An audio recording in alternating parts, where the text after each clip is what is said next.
Kirby's Return to Dreamland already had a chaotic ending, but thanks to the addition of the Magolor Epilogue, we get some more information about what actually happens to Magolor after the events of Kirby's Return to Dreamland, and it adds some incredible lore to the history that we already know and love. So today, I am going to walk you through the ending of Kirby's Return to Dreamland and try to explain all of the events that unfold in Magolor's Epilogue. Like always, if you guys have any additional theories and extra comments that you want to add down below, make sure you comment them and I will check them out and see your theories that you've posted. But thank you guys so much for tuning in today, and let's get into the video. Our story starts off with the Lore Starcutter, an ancient ship that comes crashing down on planet Popstar, losing its pieces and crashing down in a field where we meet Magolor. Magolor seems to be a mysterious being, but we know he's an interdimensional traveler that is looking for something, and we find out that he needs all of his pieces in gears in order to get his ship running again. And he needs a ship running in order to open up a portal to another dimension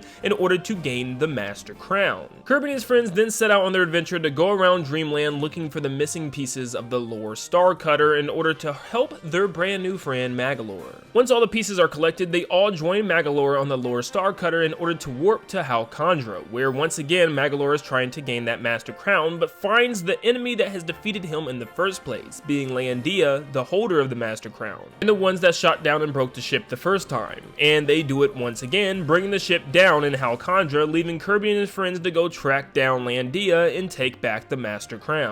Kirby then takes them down in order to take the Master Crown, and Magolor appears to put it on his head as the true villain of this story. He wanted the power of the crown all along to take over all other dimensions, and starting with Dreamland, and he turns out to be the big bad that we were after this whole entire time. Magolor then escapes through a dimensional rift and then is followed by Kirby and his friends thanks to the new help of Landia, who decides to help the friends even though they defeated her. Then Kirby and his friends had to defeat Magolor and the Lore Starcutter, both fused with darkness now. Then later brought down by Magolor, crashing down to the ground.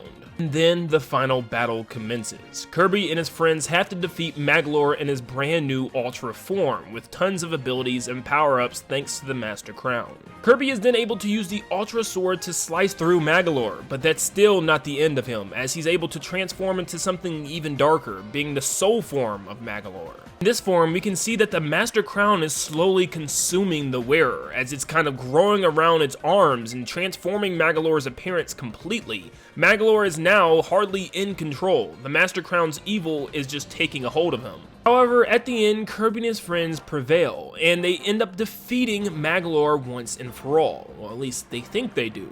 Magolor starts exploding and blowing up, and then eventually is warped into another dimension as the crown shatters and warps with him. This gives Kirby and his friends one last chance to get through the dimensional rift left open by Magolor before it closes, so they jump on Landia and fly through in order to get back home, as they have finally saved the day. We then see Landia and the Lore Starcutter floating above Dreamland as they fly away, and also say one last goodbye to Kirby and his friends. As we can tell, they are now the owners of this brand new ancient treasure, being the Lore Starcutter instead of the Master Crown, and they probably return back to Halcondra. With Kirby and his friends saving the day, our story now shifts to Magolor in that lost dimension after losing to Kirby. His power is drained from him and he's sent to another land, but it's not just him, because the remains of the Master Crown fly in with him. Magolor finds himself in another dimension at the Ethereal Altar, which he has to repair his abilities and collect 5 fruit fragments in order to escape this realm.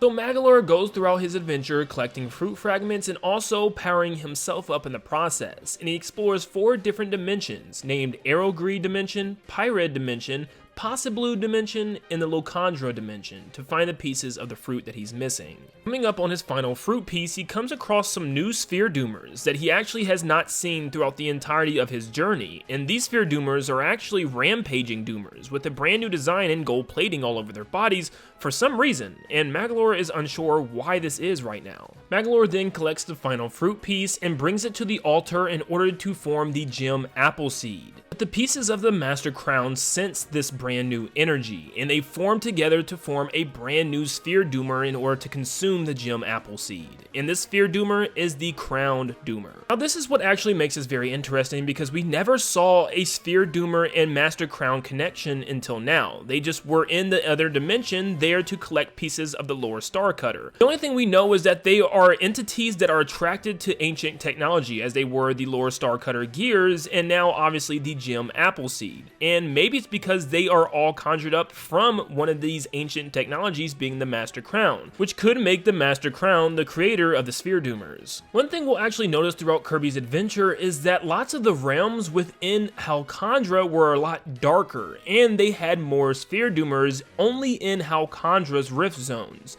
And there's an in-game description that states, why does this dimension suddenly feel so dark and murky? Is it because you entered from Halcondra?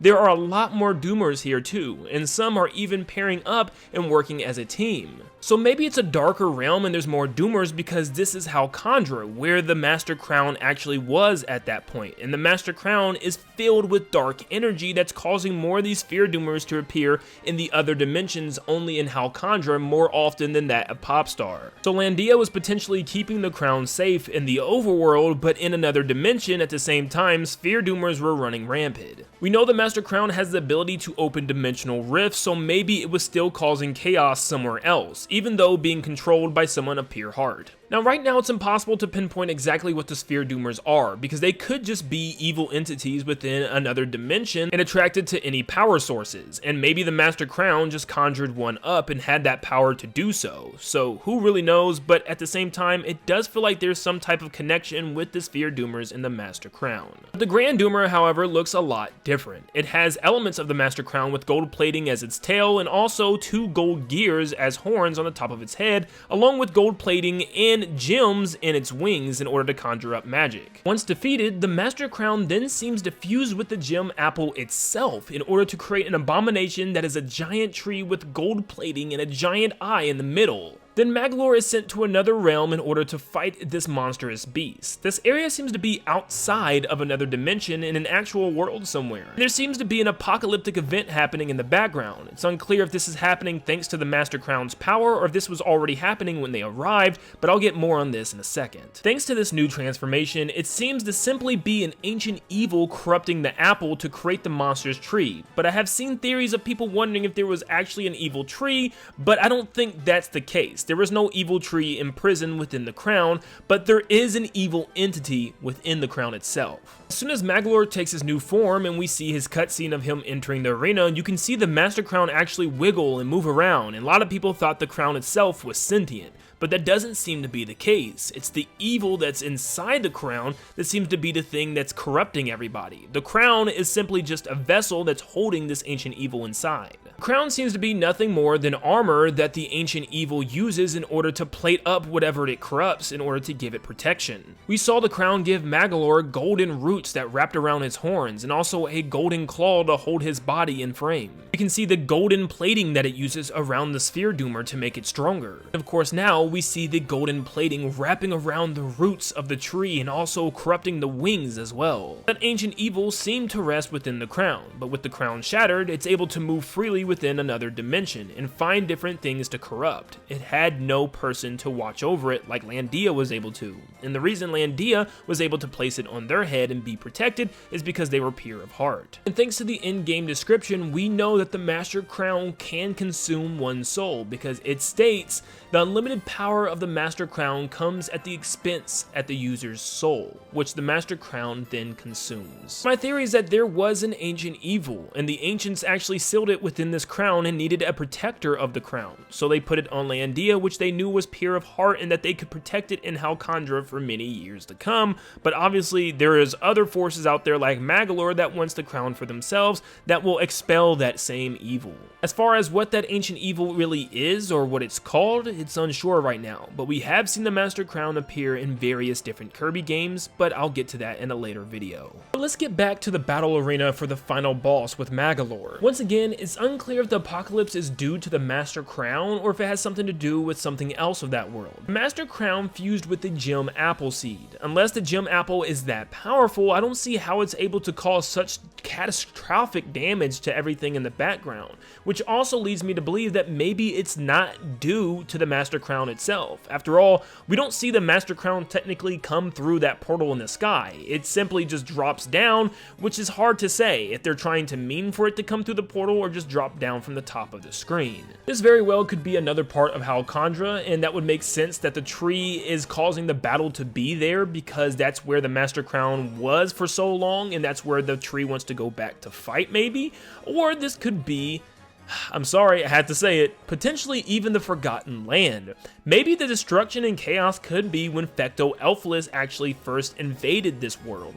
Lots of the landmarks look familiar, like giant metal bridges, tall buildings, some resembling those near Lab Discovera in Redgar, and even tall airplane control towers crashing down amongst other structures that looks very, very similar to this game. And the third option is this could be an entirely new world altogether, and maybe even the world of the Ancients. Let me explain. A Mistletoe sword actually falls beside Magolor that he later uses in order to defeat the Master Crown.